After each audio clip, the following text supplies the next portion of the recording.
Inset is the most risky and unstable operation that we perform inside of Boxcutter.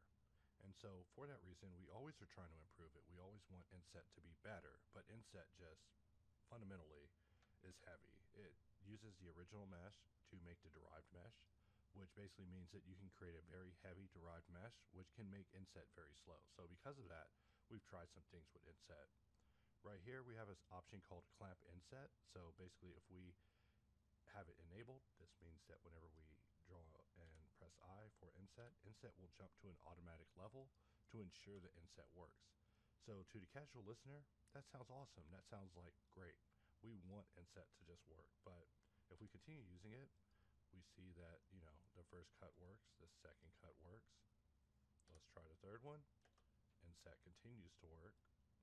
And keep in mind, we are using an automatic Inset. So I haven't even had to press T, but we see that as we continue, the shape gets smaller and smaller. And this is something that can truly get problematic, especially as you start dealing with different areas of the mesh. For example, we could understand this becoming very thin and shallow in this area. Of course, we've insetted it about 4 times now, but this area is a clean, vacant area. We press I, and it jumps over to something reasonable. But when we press spacebar, it jumps to something unreasonable. Let's try that again. We'll press I, and I'm just going to make sure to pull this face out. And that actually is not a bad inset. So let's try that again. Inset might have been healed so much over time that it's no longer going to make a laughing stock out of me. But initially, whenever we first added Inset, it definitely had some concerns that needed to be addressed. And us testing it at a later point in time definitely has set us up to deal with Inset in a way where it's not as cruel as it initially would have been if we would have showcased it at the state that it was originally released. But we see that these decrementing insets can, be both beneficial and possibly annoying depending on how much you want your inset to be made shallow. In fact, look, now this inset is so small that we are needing to press T and adjust it to find out exactly what is the value. But we don't know what the value is because now we know what the value is. We're getting a little warmer.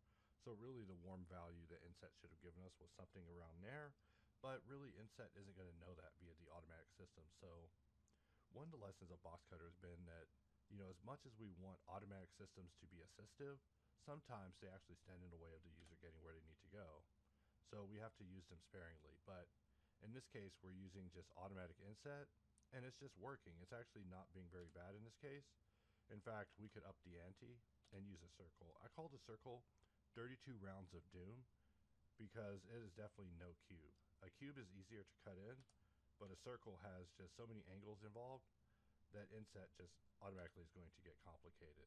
But we see that Inset still is allowing us to work with it. However, how good automatic Inset is working still is to be, discovered. So let's bring in another cut. We'll press I, and automatic Inset jumped us to this.